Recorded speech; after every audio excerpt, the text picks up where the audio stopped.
Солонгочээс солонгын асуулт асуусан байна. Зэн Наранжаа гэдэг улс төрч хашилтанд улс төрч эмэгтэй Америкийн эдийн засгийг сүүрүүлсэн хэвийн бус зээл нэртэй санхүүгийн залилыг хийх гэж мөрөдөж байгаагаар ярьж байна.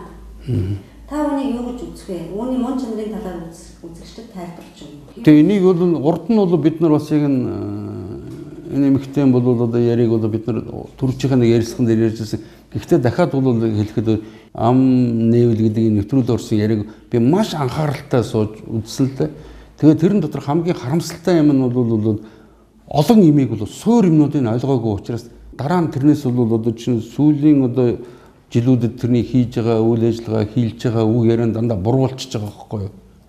Яагаад гэвэл би дахиад хэлсэн чинь ер нь бол одоо чинь тэр хүмүүс болохоор яаж зээл өгдөгийг энэ санхүүгийн механизмыг ойлгоогүй явж байгаа байхгүй юу. Зээл өгдөгийг Америкт бол мөнгийн хоосноос оргоо хоосноос бий болгодог. Америкт чинь аль хэдийн Монголд ороод ирсэн байгаа байхгүй юу да. Одоо манай банкнууд чинь ямар нэгэн банкн дээр яваад чинь Монгол хүн зогсож байгаа боловч тэднийг юу хийлгэхийг цааталт нь одоо өшигний ард бол одоо чинь харийн улсууд зогсож штэ. Тэд нар юу дуртайгаа бол хийдэг. Тэд нар бол бодлогыг нь тодорхойлдог. Тэд нар үйл ажиллагааг нь шууд удирддаг ийм болчиход байна штэ манайд. Тийм учраас ялангуяа тэр одоо стандарт бус бол зээл энэ төр олгон энэ төр гэдэг чинь Америкийн эдийн засгийг бол яг цөөрөлд оруулсан бол олон бол одоо энэ үйл ажиллагааны бас нэг хэлбэр нь л дээ. Би 2011 онд бол нэг Оскарын одоо баримт киноны шагналыг авсан Inside Job гэдэг баримт киног орчуулсан байгаа. YouTube дээр байгаа тий. Дотроосоо хийсэн ажил гэж та бүхэн хэрэг сонирхох юм бол бас тэрийг үзэж болно. Тэрэн дээр энэ бол тов тодорхой энэ тухай байгаа шүү дээ. Яг л тэнд бол Америк нэгдсэн улс чинь нөгөө урд нь ямар нэгэн хүнд байрны бол ипотекийн бол зээл өгөхдөө тодорхой хэмжээний барьцаатай. Чамд одоо би 100 сая ингээд зээл өгөхөд чинь бол 20 сая юм 10 сая юм бол одоо би одоо мөнгөийг чинь хийгээд үлдсэн мөнгөн дээр нь би өгдөг гэсэн байхгүй юу? Нэгөөгөөр хэлдэм бол чи 10 сая төгрөг юм уу 20 сая төгрөгөөрөө чи барьцаатай байсан байхгүй гол нь. Одоо болохдоо зэрэг чинь хүн зөвхөн бол одоо орон сууцтай байвал хамаагүй гэж байгаа. Гэвч Америкийн иргэд яасан гэж тэр орон сууцнд нь бол сууж байгаад хаяа явцсан байхгүй юу? Зүгээр орон сууцнаас гараа явчихж байгаа байхгүй юу? Хаяа явж. Тэгтээ зэрэг чинь тэрний бол одоо банкн дээр бол нэгдүгээр орон сууцнд байна уу? Байна. Гэвч тэр хүний гэрээгээр хүлээсэн үүргийг гүйцэтгэх боломжгүй болчихж байгаа байхгүй юу даа болно. Тэр хүнийг ямар нэг юм тэр байртай холбож байгаа юм байхгүй болчихж байгаа байхгүй юу? Энийг л бол одоо ийм залилангийн аргыг имийг дандаа эдгээр чинь стандарт бус засгийн газар одоо манай хүмүүс бол сайн мэдж байгаа бол 2008-9 оны бол тэр засгийн газар ялангуяа баярын засгийн газар чинь бол 2 намаас бол оруулсан ийм одоо сармаг засгийн газар байгуулсан. Тэр чинь хууль зөрчиж хийж байгаа байхгүй даа болно. Монгол улсын үндсэн хуулинд биш.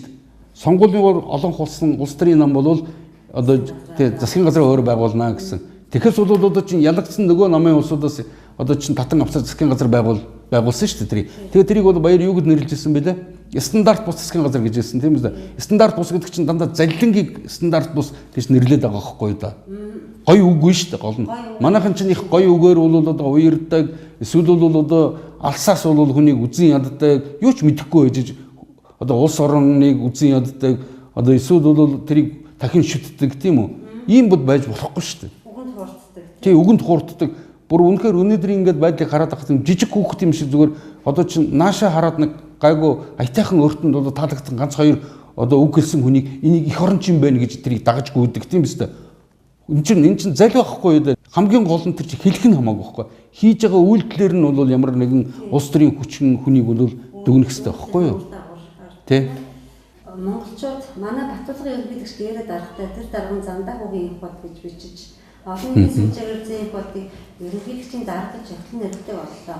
Зээх бол Батулгын ерөнхийлөгч иргэдийн өрийг тэглэнэ гэж ярьж байгаа. Ийм боломж байгаа юм болов уу? Бид нар бас өмнө ярьжсэн. Тий, би бас тэгээд бас гайхалтай байна л да. Зүгээр яг одоо ерөнхийлөгчийн сонгуулийн үеэр бол ардсан намынхан одоо ардсан намын бол нэр бүхэн улсууд тэр Эрдэнэ гэдэг одоо бусад нэр бүхэн улсууд энэ нэр дэвшигч Батулгад бол бас нэг ийм үүрэг оноожихыг би телевизээр харлаа л да. Би тэгэхээр тухайн үедээ бол зөвхөн сонгуулийн өмнөх тийм сурталчилгааны хүрээнд хийгдэж байгаа ажил юм байх гэж бодсон. Яагаад гэвэл тийм байх боломжгүй байхгүй да гол нь. Яагаад гэвэл би энэ дотор бас нэг чухал юм гээд хэлье. Монгол улсад бол одоо эргэлдэж байгаа мөнгөний үлэмчгийн хэсэг нь зөвхөн өрөөр үүссэн мөнгө байхгүй да. Чиний харманд явж байгаа одоо мөнгөнүүд нь шүү дээ. Тэр чинь хин нэгний бол Монголын эдийн засагт хин нэгний тавьсан өр байхгүй да. Өрөөр ойлгож байна уу? Алтаар биш өрөөр баталгаажсан мөнгөнд нэмэгдэлтэй 92 оноос хойш болцсон байхгүй юу? Өрөөр. Тийм учраас ч бол энийг ойлгох хэрэгтэй байхгүй. Тийм учраас би тэр үед бол бодохдоо бол эдгээр бол зөвхөн одоо юу гэдэг санд авахын тулд бол ийм хийж байгаа юм байна. Гэхдээ энийг эрх биш би ойлгож байгаа гэж бодож ирсэн байхгүй юу? Яг л эн чинь нөгөө капиталист одоо чинь энэ зах зээлийн эдийн засгийн чинь суур ойлголтуудын нэг нь байхгүй дагуулна. А тэгсэн чинь харин дараа нь болохдоо зэрэг намайг их гайхажруулсан юу гэхдээ чинь сонгуулийн дараа ерөнхийлөгчийн тамгын газрын дарга бүр ярилцлага өгөхдөө дахиад энийг ярихдаа зэрэг нь би бүр гайхажсэн байхгүй юу. Тэр хүн бол хэрвээ ийм бол ярьж байгаа хүн одоогийн энэ тэр зах зээлийн эдийн засгийн одоо капиталист зах зээлийнхэн бол бүр хамгийн гол үндсэн эхний аавсгийг мэдэхгүй байна гэсэн үг шүү дээ. Ийм бодвол улс төрч эдийн засгч ээж болох уу? Ер нь тэд нар чинь тэгээ 28 жил монголчуудыг бол би улс төрч би чадна гэж ингэж бол өдөрцсээр явал өнөөгийн ийм байдалд хүрэж шүү дээ. Бидний юм бол өнөөгийн энэ нүхэнд бол одоо авчиж оруулсан улсууд нь тэд нар байж байгаа байхгүй өөрснөө. Тэгвэл зэрэг чинь тэд нар болохдоо зэрэг би бол урд нь бол бичижсэн бас нийтлэл дээр бид нар одоо энэ зах зээлийн эдийн засаг гэж байгаа энэ ардчлал гэдэг байгаа юмныхаа тоглоомын дөрвийг ядаж ойлгож байна уу гэдгийг би асуулт тавиад байсан. Яг л би ийм судалгааныхаа явцад би нэг ойлгохгүй байгааг нь өчнөө олон жишээгээр би харж байсан байхгүй. Тэгээ би бүр гайхаад энэ чинь ийм олон жил ийм олон мэдээлэлээр сууж байгаа улсууд ийм энгийн имийг ойлгохгүй байна гэж үү гэж. Чи одоо тэгтээ зэрэг чинь Монголын бол эдийн засаг дээр эргэлдэж байгаа бүх мөнгө зөвхөн бол засгийн газраас бол гаргасан одоо тэр өөр бол одоо чинь үлэмжхэн багахан хэсэг нэг 5-6% нь байгаа. Бусд нь бол 95% нь өрөөр бий болсон мөнгө байхгүй да. Монголын эдийн засаг дээр тийм байж болохгүй байхгүй болно. Өрөөр ойлгож байна уу? Одоо жишээ нь бол нэг би танарт ингэж тайлбарлая л да. Одоо чи одоо байр авах гэж байна тийм биз?